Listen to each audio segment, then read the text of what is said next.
Have you ever found yourself in the midst of rush hour on public transportation, packed like sardines, only to be hit with the unmistakable smell of the person in front of you's sweat?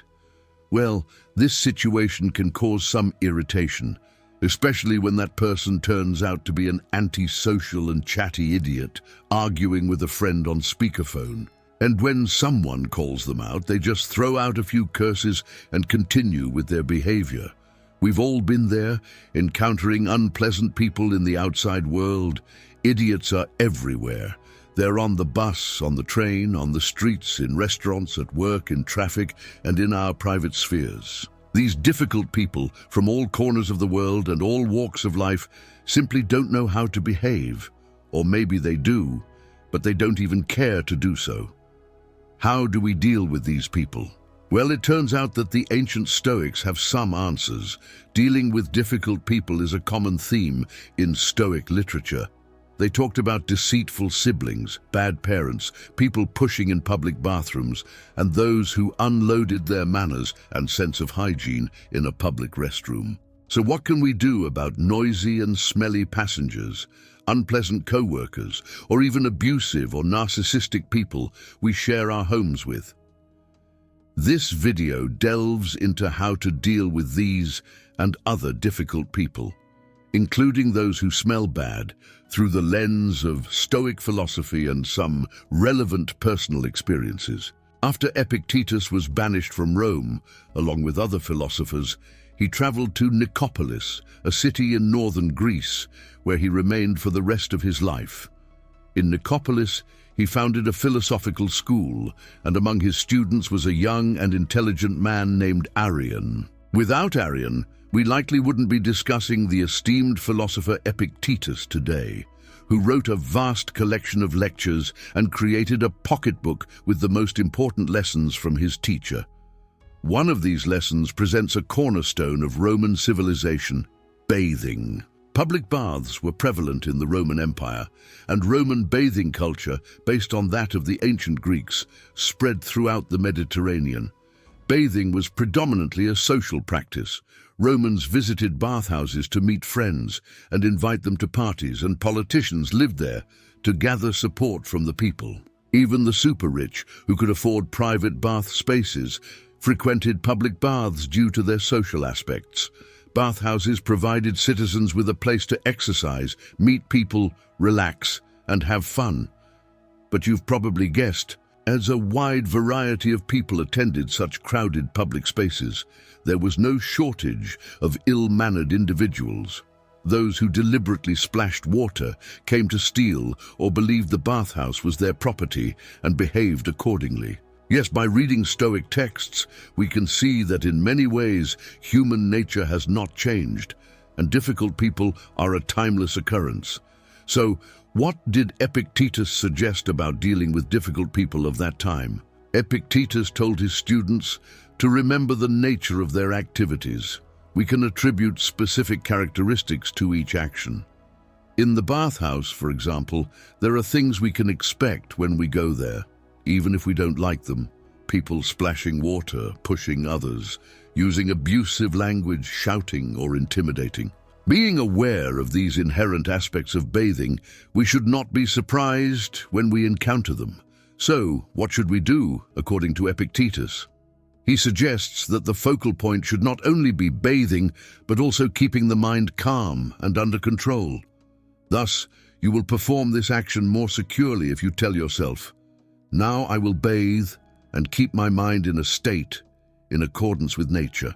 And similarly for all other actions, for if an obstacle arises in the bath, you will be ready to say, "I did not desire merely to bathe. I desired to keep my mind in a state in accordance with nature, and I will not keep it if I am disturbed by what happens." Similarly, we can approach public transportation. What is the nature of this activity? Is public transportation always peaceful, with seats always available for everyone? Are people always kind and friendly on the bus? Do trains always arrive on time without exception? Any traveler will likely admit that, although these positive experiences occur, they do not fully represent the nature of public transportation. Instead, there are many unpleasant aspects, such as talkative, smelly, and antisocial people trying to avoid fares, taking up too much space, and blasting their phones on speakers in a crowded subway car. So, what is the Stoic way of using public transportation? Based on Epictetus's teachings, the answer is twofold. First, before embarking, Stoics contemplate the nature of traveling on public transportation. Second, Stoics focus on keeping the mind calm while engaging in the activity. Therefore, when taking the bus, expect the possibility of delays. When taking the train, expect to encounter hostile individuals and unpleasant passengers. Marcus Aurelius was considered one of the good emperors. He was also a follower of the Stoic philosophical school. As an emperor, he had to deal with many people all day, every day, including some quite difficult ones. Some people were rude and demanding, others were unjust and unworthy of trust. Being an emperor was quite a task, and the responsibility was a heavy burden. Imagine being the most influential person alive. Many envy you and try to take your place, and a vast empire depends on your choices.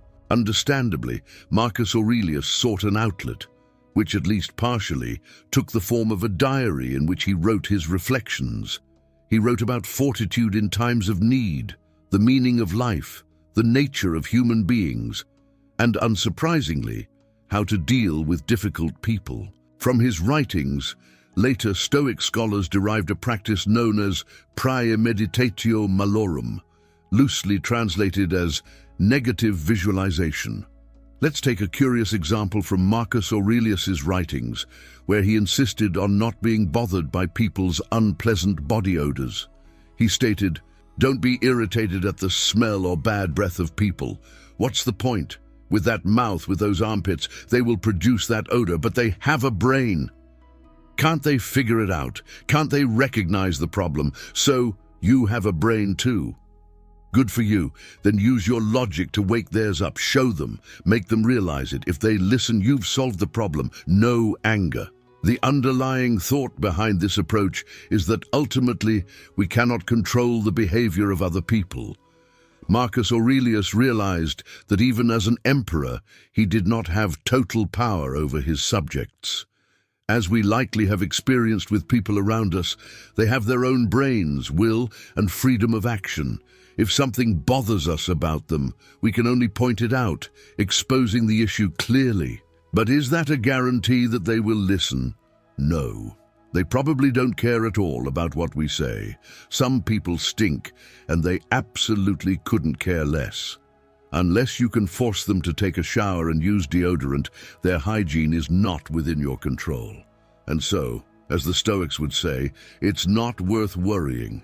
When people exhibit behaviors we don't like, we often put these behaviors under a magnifying glass. An example almost everyone can relate to is the way we see our parents. Especially as we age, we tend to focus on the negative traits of our parents, ignoring the good ones. Yes, some parents made terrible choices, some don't accept criticism, and some are intrusive. These facets distance us from these people. We can't disregard them. They persist in the background whenever we communicate with them. It's these characteristics that make these people difficult, and unfortunately, often there's not much we can do about them because only they can decide to change. Epictetus exhorted us not to give up on these people yet. The Enchiridion, or Handbook of Epictetus, shares a lesson rooted in tolerance, showing that all things, including people, have more sides than their bad characteristics. Epictetus spoke with a student struggling with a brother who treated him unfairly, whether with him or with others. So he gave him the following suggestion. Everything has two handles, one by which you can carry it and another by which you cannot. If your brother is unjust and you try to understand the situation by controlling his injustice, you are using a handle that won't work. Grasp the situation by the other handle, that he is your brother and you both were raised together, and you can deal well with that. In many cases, from personal experience, a change of perspective is very helpful. Sometimes, especially when I am alone with my thoughts, I catch my mind magnifying the bad side of people, turning them into villains who will wreak havoc around them. The handle, as Epictetus called it, becomes more significant than the person it is attached to.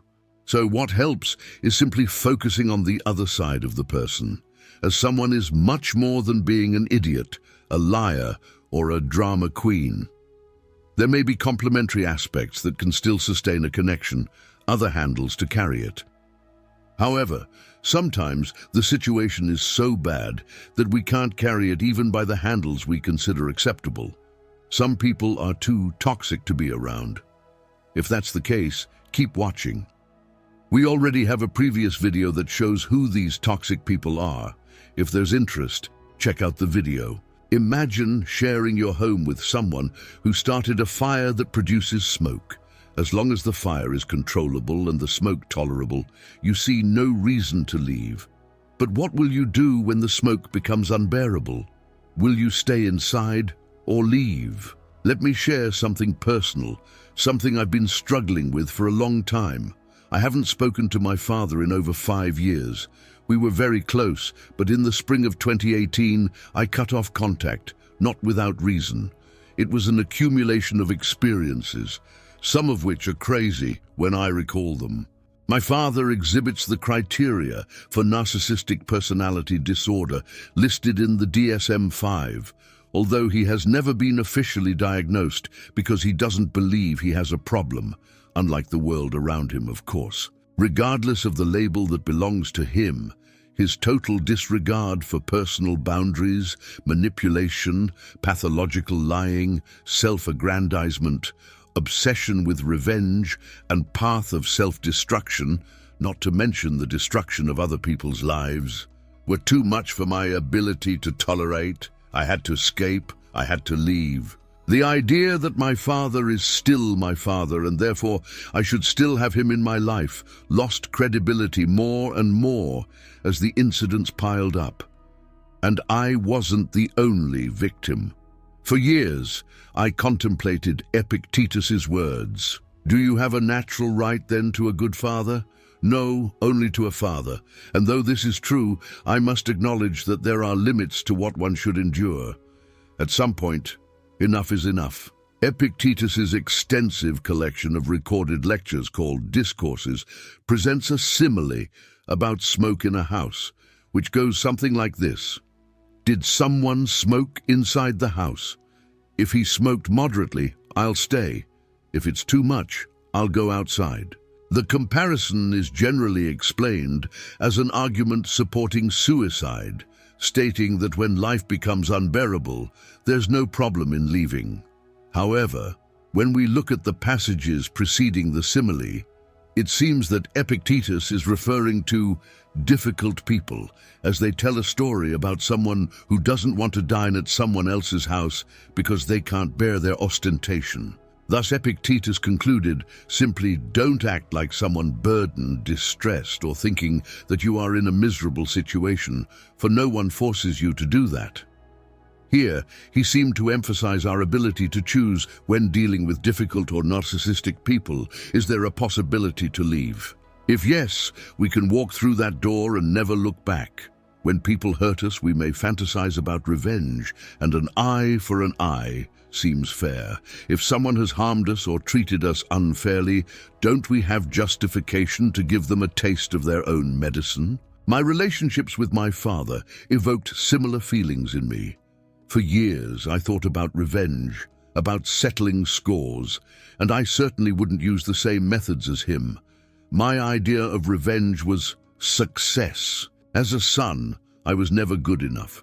I was always to blame, perpetually deficient, so I imagined that my best revenge would be to show him, to present to him that I achieved more success than he ever did.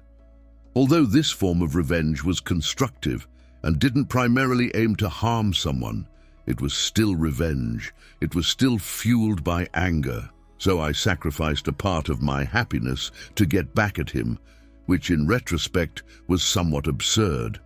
Not only did I keep my pain alive, but I also wasted my energy pursuing something that was beyond my control, provoking a reaction from my father. My desired reaction from him was a mix of admiration, recognition, regret, acceptance, and just maybe an apology. But I realized that he probably will never give me those things, no matter how much I achieve. Epictetus presented a different view on the futility of revenge. Essentially, he saw revenge as unnecessary and harmful to oneself.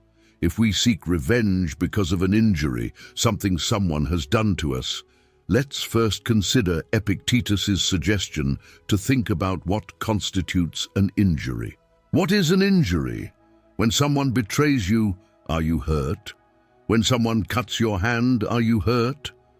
By conventional standards, you would probably consider such events as injuries.